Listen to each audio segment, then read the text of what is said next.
बिस्मिल्लाहिर्रहमानिर्रहीम। अस्सलामु अलैकुम व रहमतुल्लाह। वालेकुम अस्सलाम। जज़ाकल्लाह जी। मैयर का थोड़ा सा सब्जेक्ट शुरू किया था,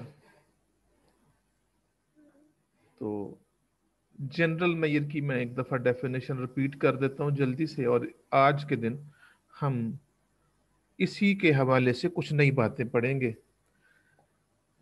तो किसी भी नॉन एम्प्टी सबसेट के अंदर से लिया गया एक सिग्मा अलजबरा एम है, जिसके ऊपर एक सेट फंक्शन डिफाइन किया गया है, नाम दिया है उसको म्यू, और वो सेट फंक्शन अगर तीन प्रॉपर्टीज होल्ड करे तो हम कहेंगे कि वो मैयर है या जनरल मैयर है। कि अगर उस ट्रांसफॉर्मेशन के अंदर एम्प्टी सेट की जो मैपिंग है वो ज़ीरो हो, किसी भी नॉन एम्प्टी सेट के लिए जो ट्रांसफॉर्मेशन है वो ज़ीरो या ज़ीरो से बड़ी वैल्यू असाइन की गई हो, क्योंकि ये जो हमने म्यू यहाँ डिफाइन किया है ये एक extended non negative real valued function है। तो यहाँ पे आने वाले m के हर मेंबर को हम एक पॉजिटिव नंबर असाइन करेंगे अगर हमने उसे मैयर कहना है। तो इसके बाद अगर इस m के अंदर से एक सीक्वेंस उठाई जाए जो कि पेयर वाइज डिसजॉइंट सबसेट्स का कलेक्शन हो, तो एक तरफ जो नंबर हम उनके यूनियन को असाइन करेंगे, दूसरी तरफ उन तमाम सीक्वेंस की जो इंडिविजुअल असाइनमेंट्स हैं उनका जो सम है वो उसके बराबर आए तो वो होगा काउंटेबल एडिटिव। और जब ये तीसरी प्रॉपर्टी भी होल्ड करे तो हम कहते हैं कि ये m जो है आज के बाद सिर्फ m नहीं है, ये जो सिग्मा अलजबरा है आज के बाद ये मैयर बन गया, जिसके ऊपर हमने ये म्यू डिफाइन किया है। इसके बाद ये मैंने ये बताया था कि ये जो ट्रिपलेट है, एक एक छोटी सी बात बता दूं कि जो मैयर है वो बेसिकली ये म्यू है जो कि डिफाइन किया गया एम के ऊपर। तो जब हम ये तीनों बातें पढ़ लेते हैं तो ये जो ट्रिपलेट की सूरत में लिखा गया है इसे हम कहते हैं कि ये मैयर स्पेस है, और इसके अंदर जो एम के मेंबर्स होंगे वो मैयरेबल सेट का दर्जा हासिल कर जाएंगे। तो एक एग्जाम्पल लास्ट टाइम मैंने आपको बताई थी, 11 नंबर पेज पे एक और एग्जाम्पल है, वो भी साथ ही शामिल कर लें ताकि फिर बात को और अच्छे तरीके से हम इसे क्लियर कर लें कि ये क्या चीज़ है। देखिए, ये एक एग्जाम्पल है जो कि डिफाइन की गई है 2 raised to the power n। जाहिर बात है आप समझ गए होंगे कि 2 की पावर n से क्या मुराद है। ये n का पावर सेट है, तो n के तमाम पावर सेट के ऊपर हमने एक मैपिंग डिफाइन की है mu from 2 raised to the power n to minus infinity to plus infinity. और ये जी मैपिंग की डेफिनेशन है यहाँ पे। अगर ए सेट फाइनाइट है तो फिर आपने उसको एक नंबर अलर्ट करना है, वही जो उसके अंदर नंबर ऑफ पॉइंट्स हैं उसके बराबर। और अगर जाहिर बात है नेचुरल नंबर के सबसेट्स में बेशुमार सबसेट ऐसे होंगे जो इनफाइनाइट हैं, तो आपने उसको इन्फिनिटी दे देना है। अब क्या ये जो मैपिंग डिफाइन की गई है, क्या ये मैयर की उन तीनों प्रॉपर्टीज पे पूरा उतरेगी, ये देखना है, और इंशाल्लाह ये पूरा उतरेगी। और इस डेफिनेशन को, ये जो हमने म्यू डिफाइन किया है, इसे कहते हैं counting Maihar.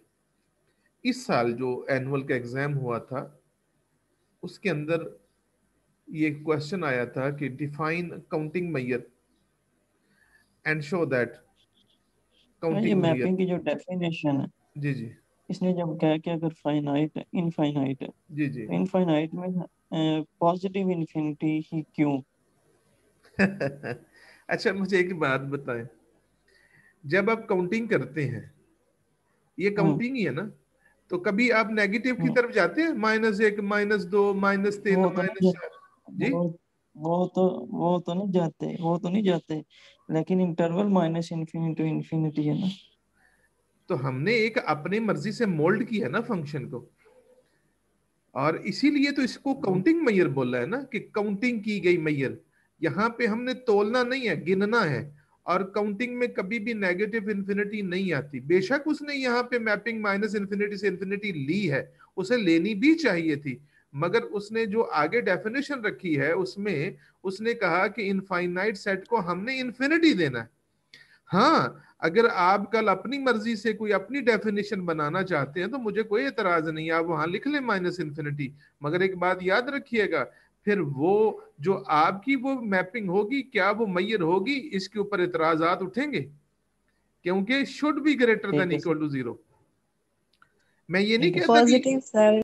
Ji should be equal to zero या ग्रेटर देन जीरो। तो यानी यहाँ पे ये नहीं है कि वो नेगेटिव आ नहीं सकता, आ सकता है, क्यों नहीं आ सकता। आपकी मर्जी है, आप अपनी मर्जी से भी डिफाइन कर सकते हैं, मगर यहाँ जो मर्जी डिफाइन की गई है उसी के ऊपर हमने चेक करना है कि क्या इस मर्जी को मैयर साबित किया जा सकता है। और इसी वजह से तो इस मैयर का नाम रखा है काउंटिंग मैयर।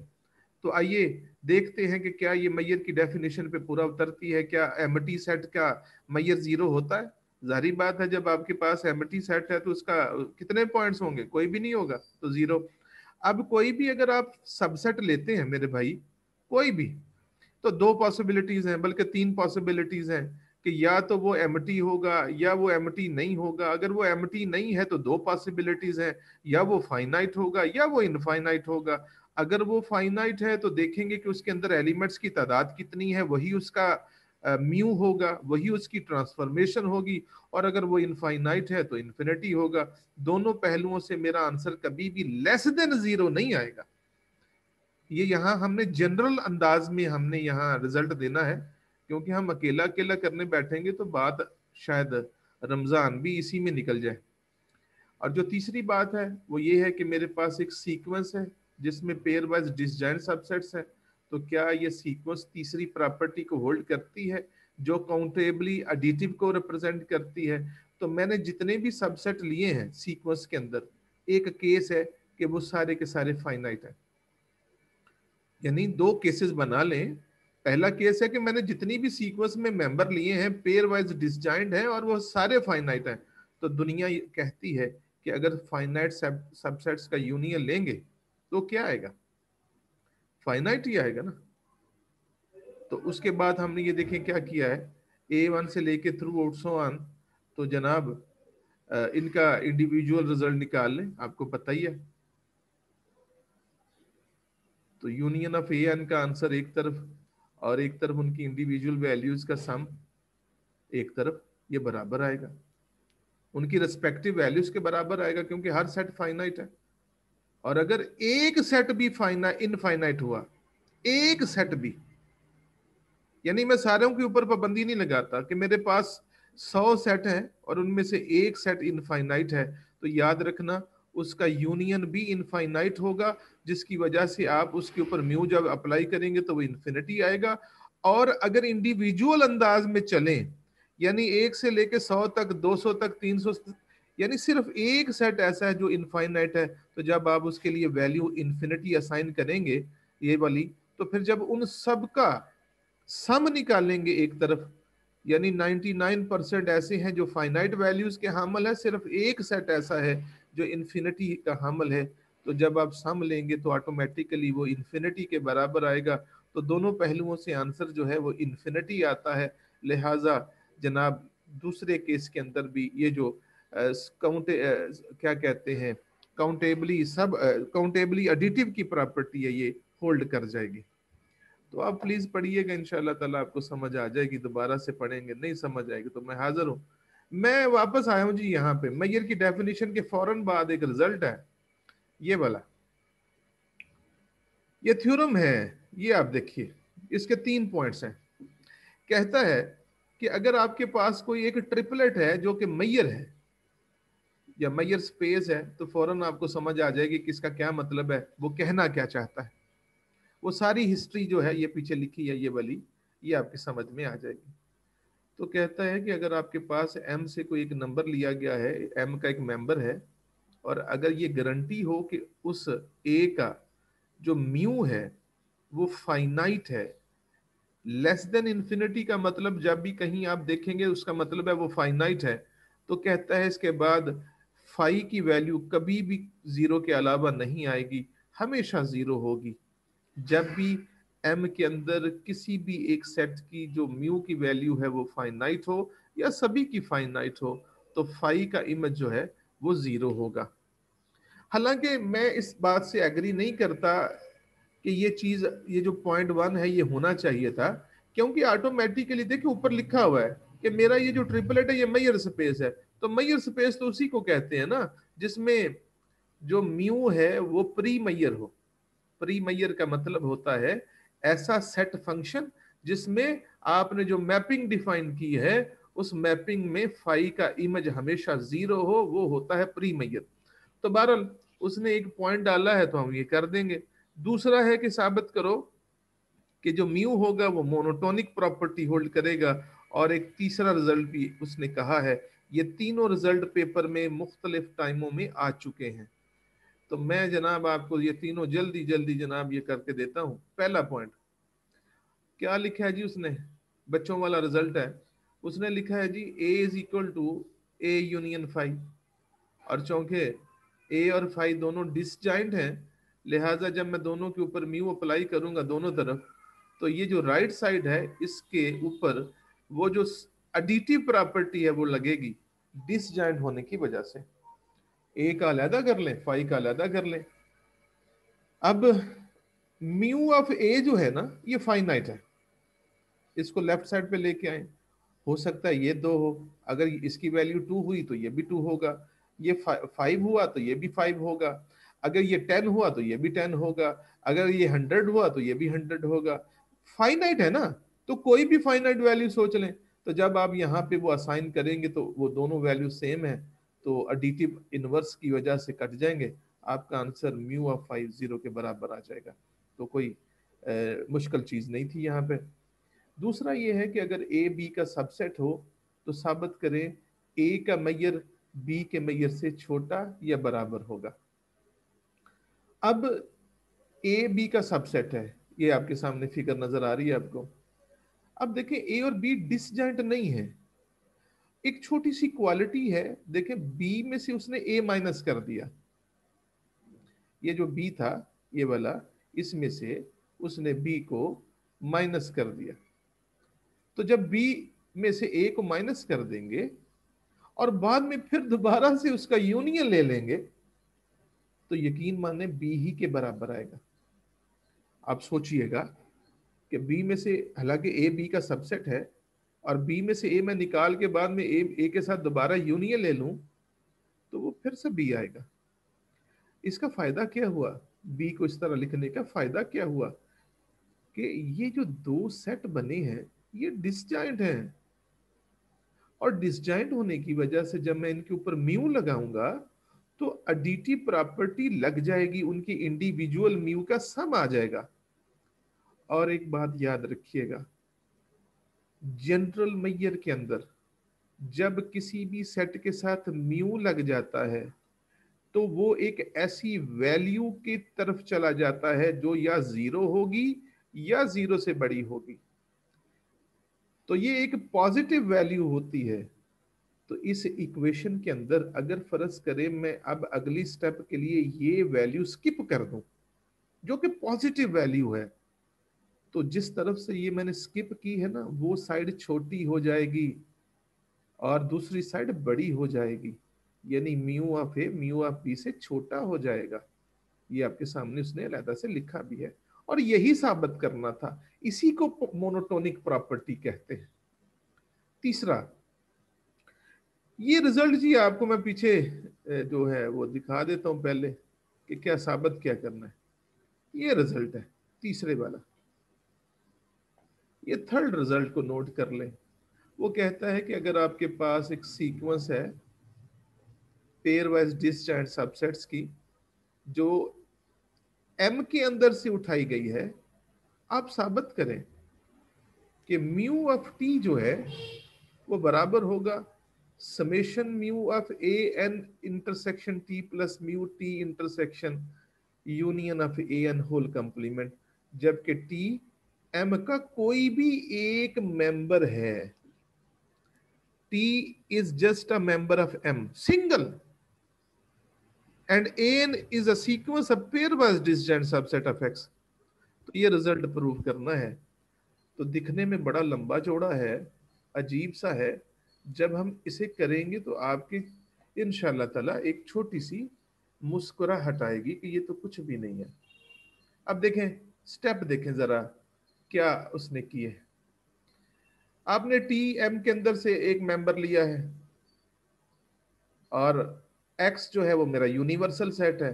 तो अगर मैं एक्स का टी से इंटरसेक्शन ले लूं, आप माशाल्लाह समझदार हैं, तो वो टी ही आएगा ना।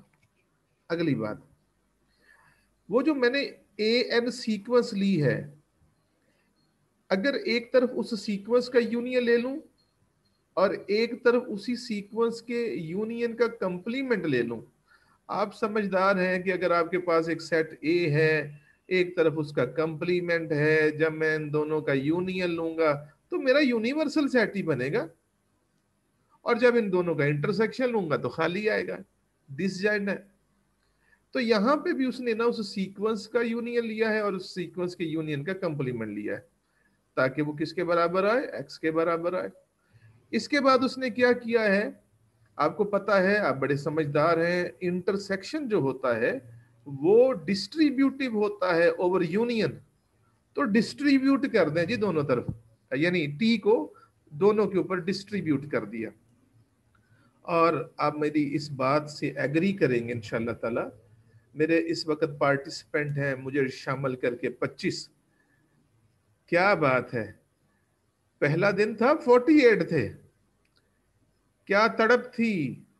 और ये तड़प देखें, आज छठा सातवां दिन है तो वो 25 पे यानी आधी रह गई तड़प। वो कई बुजुर्ग हैं, वो पहले दिन देख के बड़े खुश हुए कि मस्जिद के अंदर बड़ी रौनक लग गई रमजान के आने की वजह से। जब शयातीन को जकड़ दिया जाता है तो उसकी वजह से अज़म बुलंद होते हैं। तो उन्हीं में से एक बुजुर्ग बोले, तुसी दूजे तीजे रोजे तो बाद वेख्या जे ये तादाद किथे जाती है। तो बहरहाल तनकीद अपनी जगह। तो ये शायद आखिरी लेक्चर भी है आज का, शायद इस वजह से भी दोस्त थक जाते हैं इतना पढ़ पढ़ के। क्या बात है। तो बहरहाल मैं ये बात करने लगा था कि ये जो दो मैंने इंडिविजुअल सेट लिए हैं, ये दोनों के दोनों आपस में डिसजॉइंट हैं। और मजे की बात आपको ये बताऊं कि अगर आप इन दोनों का किसी तीसरे सेट के साथ इंटरसेक्शन भी ले लें, जिससे एक नया एक दो सेट का सिस्टम डेवलप होगा, आप चेक करेंगे तो वो भी डिसजॉइंट होंगे आपस में। तो कहने का मतलब ये है कि ये दोनों आपस में डिसजॉइंट है। आपने दोनों तरफ म्यू लगा दिया, डिसजॉइंट होने की वजह से आपने एडिटिव प्रॉपर्टी लगा दी, अलग अलग लिख लिया। अब आपने ये भी देखना कि मेरा आंसर क्या है। आपके आंसर में ये टर्म मनोअन इसी तरह लिखी हुई है, तो हम इसे नहीं छेड़ेंगे। इस तरफ आ जाए कि ए एन जो है वो सीक्वेंस को रिप्रेजेंट करता है, पेयर वाइज डिसजॉइंट सीक्वेंस को। अगर उन पेयर वाइज डिसजॉइंट सीक्वेंस का टी से अब यूनियन ले लें, इंटरसेक्शन ले लें, तो वो भी एक पेयर वाइज डिसजॉइंट सेट ही आएंगे। और अब क्या करना है, ये यूनियन है उन पेयर वाइज डिसजॉइंट सेट का। ये यही अल्फाज यहाँ पे लिखे, आप पढ़ लीजिएगा। तो जब मैं उसके ऊपर म्यू लगाऊंगा और एडिटिव प्रॉपर्टी आगे की तरफ बढ़ेगी, तो एक तरफ यूनियन का आंसर म्यू के लिए और एक तरफ उनके तमाम म्यू के इंडिविजुअल आंसर का सम बराबर होगा। बस अगली लाइन में यहाँ पे आपने समेशन का इस्तेमाल करना है, बाकी आपका आंसर वही आ जाएगा जो आपको रिक्वायर्ड है। तो मैं समझता हूँ आपके लबों पे जरूर मुस्कुराहट फैली होगी कि बात सर ने सही कही थी। तो मैं उम्मीद करता हूँ कि ये आपको समझ आ गई होगी। आगे चलते हैं। ये बड़ा प्यारा रिजल्ट है जी, ये भी पेपर में आ चुका है और उम्मीद है कि आइंदा भी आएगा। सिर्फ एक स्टेटमेंट दे के उसने उससे कई नतीजे निकालने की कोशिश की है। कहता है कि ये ट्रिपलेट जो है ये मेयर स्पेस है। मेयर स्पेस समझ गए कि वो प्री मेयर भी है, इसमें जो म्यू इस्तेमाल हुआ है वो प्री मेयर भी है, वो जनाब वो क्या कहते हैं, दूसरी प्रॉपर्टी है कि वो नॉन नेगेटिव भी है, और तीसरी प्रॉपर्टी है काउंटेबल यूनियन की। और दूसरी बात यहाँ एम से मुराद पता है क्या है, सिग्मा अलजबरा, और एक्स एक नॉन एम्प्टी सेट है। तो वो कहता है कि अगर कोई भी दो सेट के सिमेट्रिक डिफरेंस का आंसर अगर जीरो आए तो फिर साबित करें कि ए का मैयर बी का मैयर बी, इंटरसेक्शन का मैयर बी, यूनियन का मैयर, ये चारों बराबर है, सिर्फ इस एक छोटे से पॉइंट की वजह से। तो आइए देखते हैं क्या यह बात दुरुस्त है कि नहीं। तो सिमेट्रिक डिफरेंस आपको पता है क्या होता है कि अगर ए से बी निकाल के, बी में से ए निकाल के उनका यूनियन ले लें तो ये सिमेट्रिक डिफरेंस है। और अगर ए में से बी निकाल के, बी में से ए निकाल के यूनियन ले तो ये जो दो रिजल्ट्स है ना, ये दोनों पेयर वाइज डिसजॉइंट है। आप अपने से कोई मिसाल लेके चेक कीजिएगा कि ये दोनों डिसजॉइंट है। तो जब आपने दोनों तरफ म्यू लगाया तो इनके डिसजॉइंट होने की वजह से ये इनके सम के बराबर आ जाएगा। और आपको पता है कि जो सिमेट्रिक डिफरेंस है वो गिवन है कि वो जीरो के बराबर है, तो ये दोनों क्या आ गए, जीरो के, यानी इनका सम जीरो के बराबर आ गया। ये बात अब इसको आपने संभाल के रखना है, आगे यूज करेंगे। चलें आगे चलते हैं। अब चूंकि उसने दिया हुआ है कि a माइनस बी का जो है वो रिजल्ट जीरो है, ए की पॉसिबिलिटी बनेगी पिछले वाले से, देखे ना, वो कहता है कि इन दोनों का सम जीरो है और ये खुद भी तो जीरो है ना, ये देखें ये वैल्यू जीरो है, इसकी वजह से ये भी जीरो और b माइनस ए भी जीरो। सिमेट्रिक प्रॉपर्टी भी होल्ड करती है यहाँ पे। तो आगे चलते हैं, क्या कहना चाहता है वो। आइए, ये कुछ नतीजे हैं, ये आपको याद रखने पड़ेंगे। a में से b निकालें और फिर a इंटरसेक्शन b का उसके साथ यूनियन ले लें तो वो a के बराबर आएगा। किसी सेट a को लिखा जा सकता है a minus B union a intersection b, और ये भी बेसिकली दो डिसजॉइंट सेट्स हैं, ये लिखा है। जब म्यू लगाएंगे दोनों का अलग अलग सम लिख देंगे। अब a माइनस बी का तो आंसर आपने अभी लिखा, पीछे साबित किया या मालूम किया या आपको पता है, गिवन है, वो जीरो के बराबर। तो क्या पता चला यहाँ पे, यहाँ से पता चला कि a और a इंटरसेक्शन b के मैयर बराबर है। इसे आपको नंबर दे के छोड़ दें। अब b को भी इसी तरह लिखें जैसे अभी आपने a को लिखा, b minus A union A intersection B, यहाँ पे भी दोनों तरफ मैयर लगा दे। फिर आपने यहाँ पे भी b माइनस ए का मैयर जीरो लिखा, और उसके बाद क्या रिजल्ट आया कि b का Maihar b a intersection b के मैयर के बराबर है। तो पता ये चला कि ये a का मैयर, b का मैयर और a इंटरसेक्शन b का मैयर यहाँ तक तीनों बराबर है। अब आपने साबित करना है यूनियन के लिए। तो यूनियन के लिए एक ये सेट्स के अंदर एक प्रीलिमिनरी रिजल्ट है, आप चेक कर लीजिएगा खुद ही कि किसी भी सेट A यूनियन B को लिखा जा सकता है। ये A माइनस बी, ये जो है इसका मतलब है A minus B union B minus A और फिर यूनियन A इंटरसेक्शन B, यानी A में से B निकाल दें, फिर B में से A निकाल दें, और उसके बाद A और B के जो कॉमन एलिमेंट्स हैं वो इकट्ठे लिख लें एक तरफ। अगर आप इन तीनों का यूनियन लेंगे तो इंशाअल्लाह ताला A यूनियन B के बराबर आएगा। इस रिजल्ट का इस्तेमाल करें, और इस रिजल्ट के इस्तेमाल का फायदा ये होगा कि ये एक्चुअली सारे के सारे डिसजॉइंट हैं। तो जब इनके ऊपर म्यू लगेगा तो डिसजॉइंट होने की वजह से एडिटिव प्रॉपर्टी लगेगी, दरमियान में प्लस आ जाएगा, और उसके बाद फिर आपने कहना है कि सिमेट्रिक डिफरेंस जो है उसका तो आंसर जीरो है। तो इसकी वजह से किसका मैयर किसके बराबर आ जाएगा, A यूनियन B का मैयर A इंटरसेक्शन B के मैयर के बराबर आ जाएगा। आप इस 3 नंबर, 2 नंबर और 1 नंबर इक्वेशन को ज्वाइन कर लें, इंशाल्लाह आपका रिजल्ट आ जाएगा। ये फाइनाइट मैयर किसे कहते हैं, अगर इसकी डेफिनेशन आ जाए तो आप क्या लिखेंगे कि आपके पास एक मैयर है, वो फाइनाइट मैयर कब होगा, जब x का मैयर जो है वो फाइनाइट हो।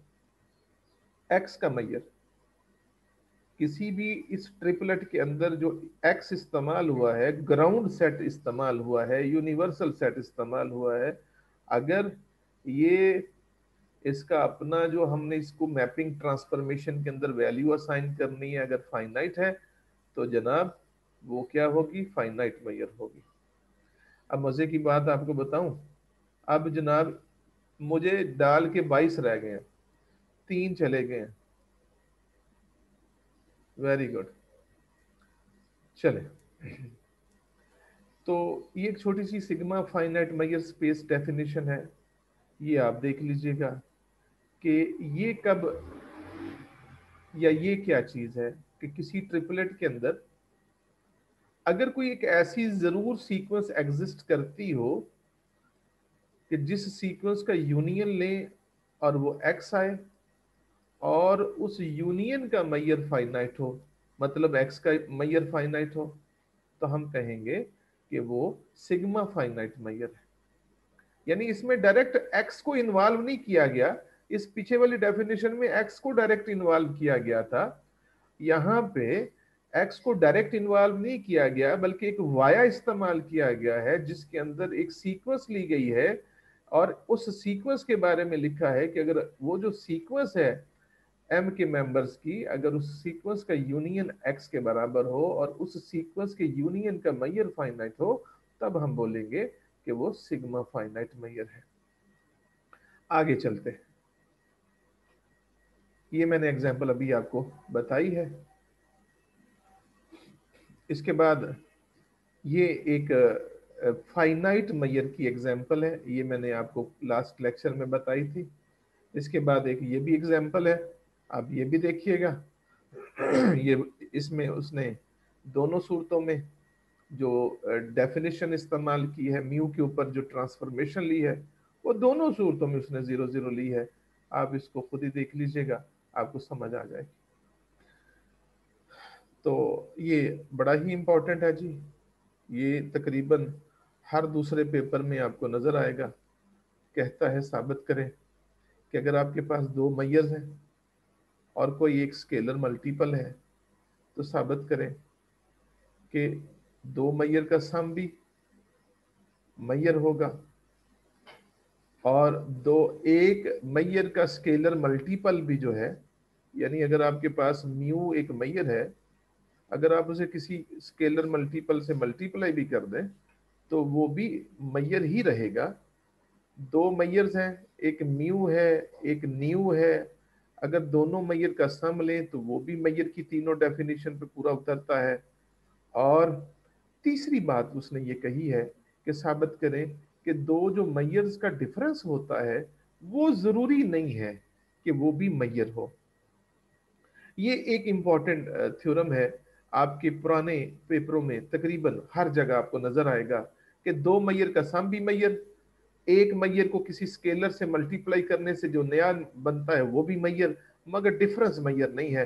तो मैं जल्दी से पहले डिफरेंस की आपको बात बता देता हूं कि डिफरेंस मैयर क्यों नहीं होता जी, डिफरेंस मैयर क्यों नहीं होता, ये 2 लाइनों के अंदर है, ये मैं पहले बता देता हूं। डिफरेंस क्यों मैयर नहीं होता ये बताने लगा हूं।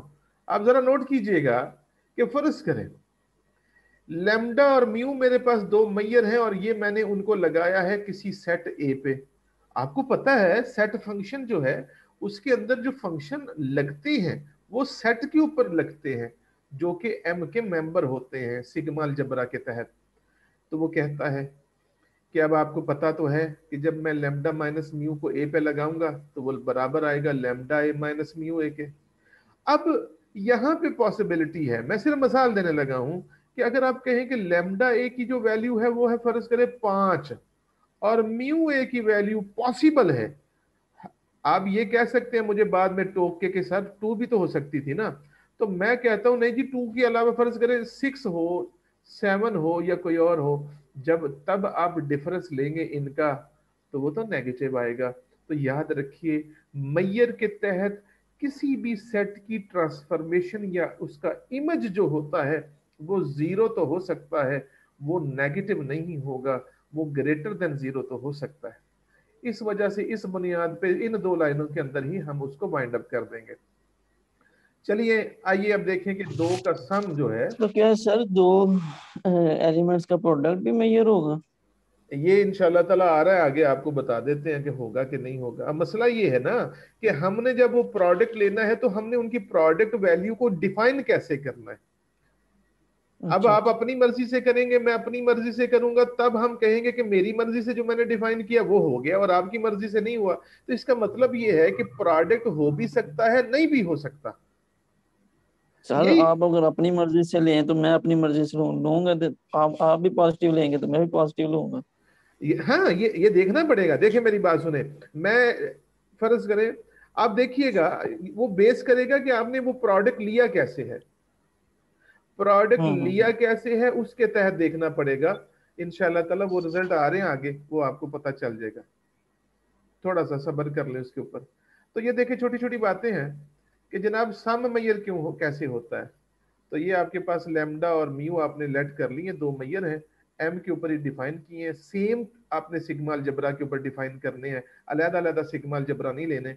अब लैम्डा प्लस म्यू है, जब आपने अलग अलग लिखा तो लैम्डा फाई का भी जीरो है, म्यू फाई का भी जीरो है, क्योंकि वो दोनों मैयर है, इसलिए क्योंकि वो दोनों प्री मैयर भी हैं, तो सम भी जीरो आ गया।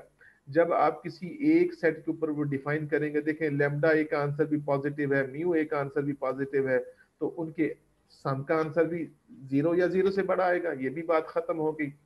इसके बाद आपने एक सीक्वेंस ली, उसके ऊपर लैम्डा लगाया, लैम्डा जो कि मैयर है तो ये आंसर आएगा। म्यू के ऊपर वही सीक्वेंस इस्तेमाल की तो वो भी ये रिजल्ट आएगा, क्योंकि वो दोनों इनफरादी हैसियत में मैयर है। अब क्या उनका सम भी इस एडिटिव प्रॉपर्टी को होल्ड करता है कि नहीं करता, ये देख ले। सम लिया, सम को इंडिविजुअली अप्लाई कर दिया, क्योंकि फंक्शंस के अंदर ये प्रॉपर्टी होल्ड करती है कि आप एफ जमा जी एक्स ले तो वो एफ एक्स जमा जी एक्स के बराबर हो। तो फिर जब आपने अलग अलग लिखा तो इनके रिजल्ट आपके पास हैं, फिर चाहे इनको इकट्ठा करके लिख लें तो ये सम के बराबर आ जाएगा। एडिटिव प्रॉपर्टी जो है वो काउंटेबल एडिटिव प्रॉपर्टी वो होल्ड कर गई, तो ये बात दुरुस्त है। यानी यहाँ पे मुझे इतनी ज्यादा बात करने की जरूरत नहीं है कि मैं आपको डिटेल से बताऊं लफ्ज ब लफ्ज, क्योंकि वो सारी बातें आपको पता है। इसके बाद वही बातें जो है वो एक स्केलर मल्टीपल के लिए साबित की गई हैं, वो देख लें कि जनाब यहाँ पे एक आपने कोई भी एक मैयर लिया है म्यू, आपने उसे एक स्केलर से मल्टीप्लाई किया, इंडिविजुअल कर लिया, अप्लाई की वैल्यू उसकी फाई की तो जीरो आ गया।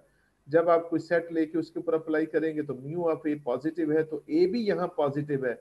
एक छोटी सी बात मैं आपको यहाँ बताता चलो जल्दी जल्दी, कि यहाँ पे जो हमने ए लिया है, जो स्केलर मल्टीपल के तौर पे लिया है, वो क्या है, वो मैं आपको बता दूं वो क्या है। ये देखें यहाँ पे आपको स्टेटमेंट के अंदर नजर आ रहा है कि वो पॉजिटिव। पॉजिटिव है। हाँ, अगर ये स्केलर मल्टीपल नेगेटिव ले लेंगे तो गड़बड़ हो जाएगी, वो जो मेरी दूसरी प्रॉपर्टी है वो खराब हो जाएगी।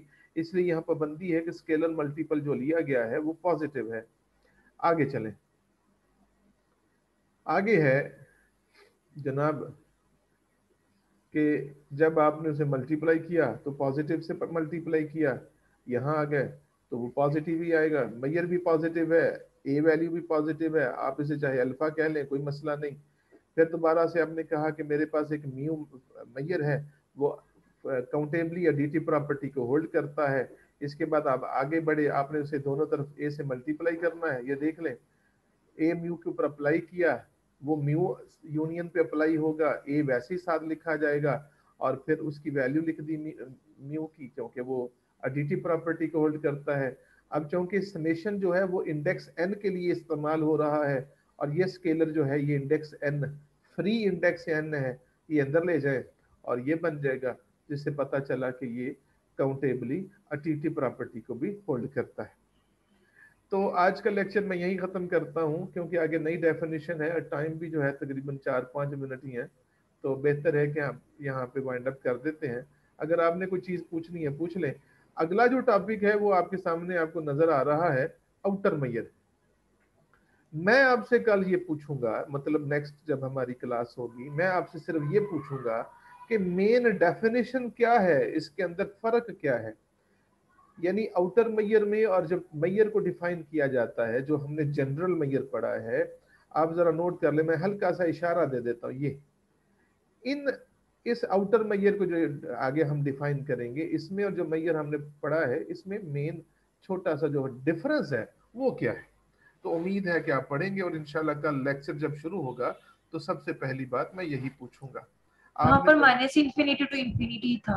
नहीं नहीं, कल पूछेंगे आपसे, कल पूछेंगे चाहे आज। वो इन्फिनिटी माइनस सर लेते हैं, लेकिन वो मैं समझता हूँ कि वो पॉजिटिविटी की तरफ ही जाता है, को केस को जल्दी सॉल्व करने के लिए नेगेटिविटी की तरफ जाते नहीं है वो। मैं एग्री करता हूँ, चले आपकी बात, क्योंकि आपने कल भी मुझे कहा था, तो कोई बात नहीं, मैं आपकी बात पे एग्री करता हूँ।